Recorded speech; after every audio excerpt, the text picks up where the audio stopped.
नितिन जी, एक सवाल अभी जो आपने बात की, मैंने कई नेताओं से बात होती है, कई नेता जब हम बात करते हैं, जो आपने बात, आप तो अध्यक्ष रहे, मतलब संगठन में आप रहे लंबा अरसा, लेकिन आपने कहा जात पंथ इन सबसे ऊपर उठने की बात कही, बात सब कहते हैं, दीवारों अखबारों में हम पढ़ते हैं कि नेताजी ने ये कहा, लेकिन जाति तो एक ऐसी सच्चाई है इस देश में, विपक्ष कहता है जातीय जनगणना होनी चाहिए, और टिकट आवंटन की बात हो, मंत्रिमंडल की बात हो, इतना ठाकुर, इतना ब्राह्मण, इतना ओबीसी, ये तो हकीकत है इस देश की। देखिए, राजनीति में अपने अपने हिसाब से लोग जातीयवाद की बात करते हैं जी। पर मैं आपको बताता हूं कि हमारे देश में ऐसे नेता हुए वो जात के कारण नहीं बढ़ा हुए, जी। उनके कार्य और कर्तृत्व के कारण बढ़े हुए। तो मुझे लगता है कि नई पीढ़ी जो है वो इससे दूर है और धीरे धीरे जातीयवाद से, सांप्रदायिकता से मुक्त करके समृद्ध, संपन्न और शक्तिशाली समाज, जी, जिसमें सामाजिक समता और आर्थिक समता है, वो निर्माण करने की कोशिश करना, ये हमारा उद्देश्य है। पर एक बात आपकी सच है कि कितना भी कहने के बाद भी समाज में जात है। जी। मैं भी पार्लियामेंट का मेंबर हूं, 3.5 लाख वोटों से चुनाव जीता हूं, अभी इस बार और ज्यादा वोट से जीतूंगा, 1.5-2 लाख से। पर मैंने तय किया कि मैं जातिवाद नहीं करूंगा। मैं बोल दिया लोगों को, मैंने, सब लोग मेरा परिवार है, जो अच्छा है वो अच्छा है, जो बुरा है वो बुरा है, मैं इसी हिसाब से चलूंगा। लोग मुझे साथ देते हैं। धीरे धीरे हम सब ने मिलकर जातिवाद के खिलाफ जंग छेड़नी चाहिए और इस समाज को जातिवाद और सांप्रदायिकता से मुक्त देकर आदमी उसकी जात, पंथ, धर्म, भाषा से बड़ा नहीं होगा, उसके गुणों से, उसके कार्यों से, उसके कर्तृत्व से बड़ा होगा। इस आधार पर हमने हमारा विचार ले जाना चाहिए। अभी कुछ प्रमाण में जातिवाद है, पर हम सब लोग ऐसा विचार करेंगे तो एक दिन जातीयता नष्ट होगी, ऐसा मेरा विश्वास है। जी।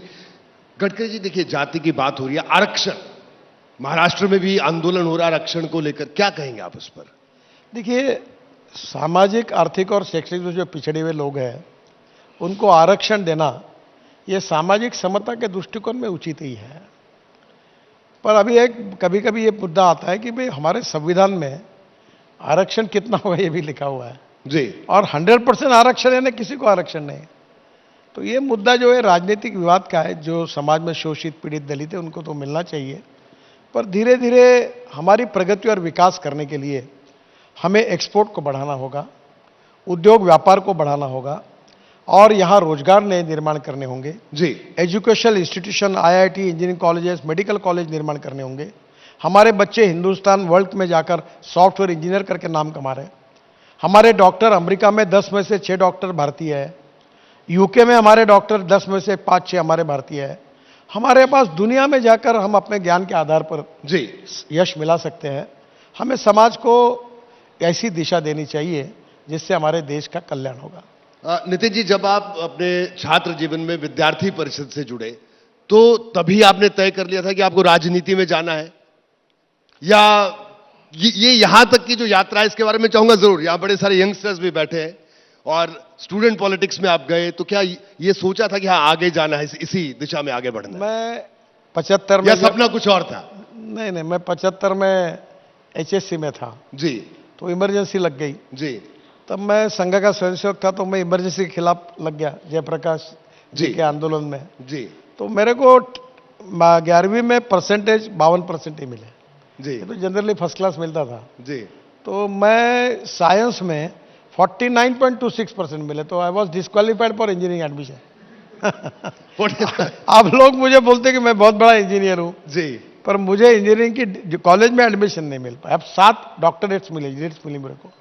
अब वो रोड, टनल, ब्रिजेस, तो पब्लिक में कंसेप्शन ये है, परसेप्शन है जी कि मैं इंजीनियर हूं, पर मुझे इंजीनियरिंग का कुछ समझता नहीं। मैं कॉमर्स ग्रेजुएट और मैंने MBA किया है जी। और मैं जब राजनीति में आया तो स्टूडेंट लीडर था, तो कभी कल्पना भी नहीं थी कि मैं राजनीति में आ पाऊंगा या आऊंगा। मैं वकील बनने वाला था, फिर इमरजेंसी में आया, फिर जनता पार्टी में काम किया, फिर मुझे हमारे संघ के लोगों ने कहा कि तुम जनता पार्टी में काम करो जी। तो काम करते करते फिर भारतीय जनता पार्टी में आया, युवा मोर्चा में आया। दिल्ली में कभी आया ही नहीं था मैं जी। पहली बार हाफ शर्ट और स्वेटर में आया था। मेरी पहली प्रेस कॉन्फ्रेंस, मैंने कभी कोट ही नहीं सिलाया था।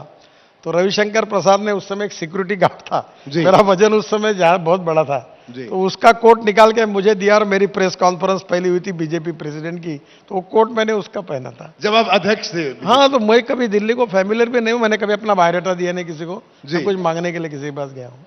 मैं ऐसे ही आते गया, काम करते गया। पर एक बात पक्की है, जो मेरे जीवन का मिशन है कि politics is a instrument of socio economic reform.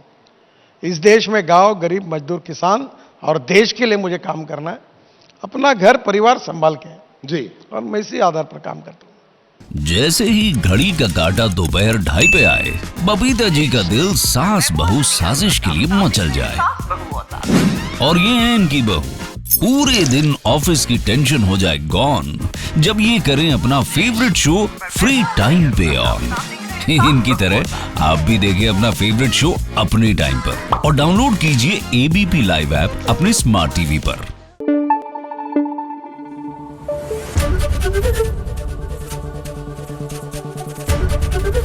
ABP news आपको रखे आगे।